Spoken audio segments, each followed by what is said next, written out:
But those were insignificant things to a 10-year-old girl who was relishing the feel of air on her arms and legs when she was outside playing with friends.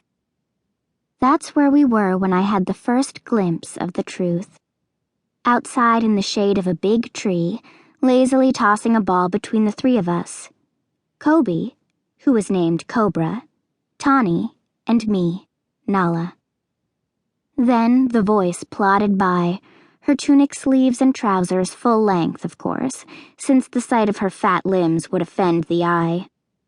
And then the boys came, with a glint in their eyes that made the three of us huddle together like sheep scenting a pack of wild dogs, and instinctively knowing that separation from the flock meant death. The boys weren't interested in teasing us that day. Not when the voice, looking back and recognizing danger, began lumbering toward the nearest house, no doubt hoping to be rescued.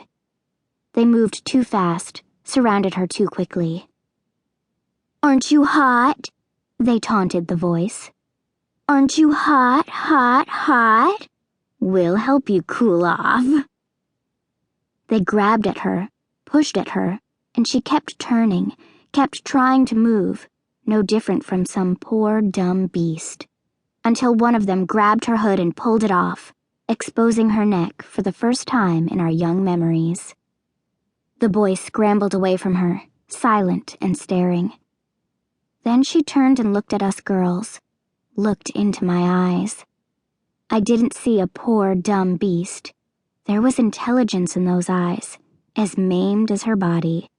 And there was anger in those eyes, now unsheathed for everyone to see. Some adults finally noticed us and realized something was wrong.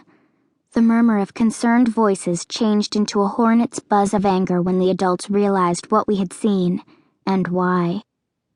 The voice was solicitously returned to her house. The boys were marched to the elders' hall to have their punishment decided, and we three girls were escorted to our homes, where our escorts held whispered conversations with our mothers. I spent the rest of that afternoon in solitude, keeping my mind carefully blank while I watched the play of light and shadow on my bedroom wall. But my mind would not remain blank. Thoughts seeped up and got tangled in the shifting patterns of leaves on the white plaster wall.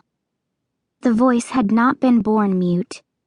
Had the injuries that had healed into those horrific scars happened at the same time she lost her parents? Was there a time when she had been called by another name? Even if her voice had been damaged and could not be repaired, the healers could sew better than the best seamstress and took pride in the health of the whole village. Why had they patched her up so badly? The pattern on the wall changed, and another thought drifted through my mind as the words spoken by the teachers each school day seemed to swell until I could think of nothing else. Until I could hear the threat under the words that were intended as thanksgiving. Honor your parents. Give thanks for them every day. Without them you are orphaned, and an orphan's life is one of sorrow. The voice was cared for by the whole village. She had a house. But it's one of the oldest houses in the village. Is she the first who lived there?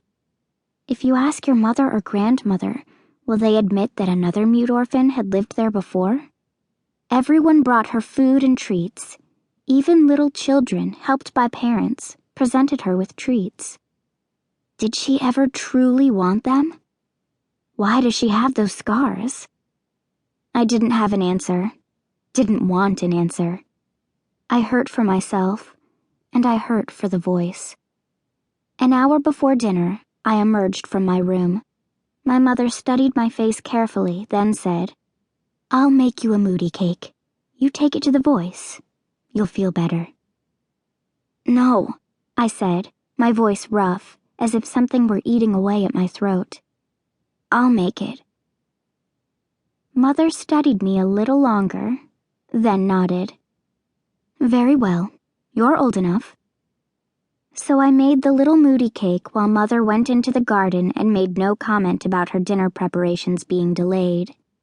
It was considered bad luck to prepare other food while a moody cake was being made. And if a few tears fell into the mixture, I didn't think it would spoil the taste. As soon as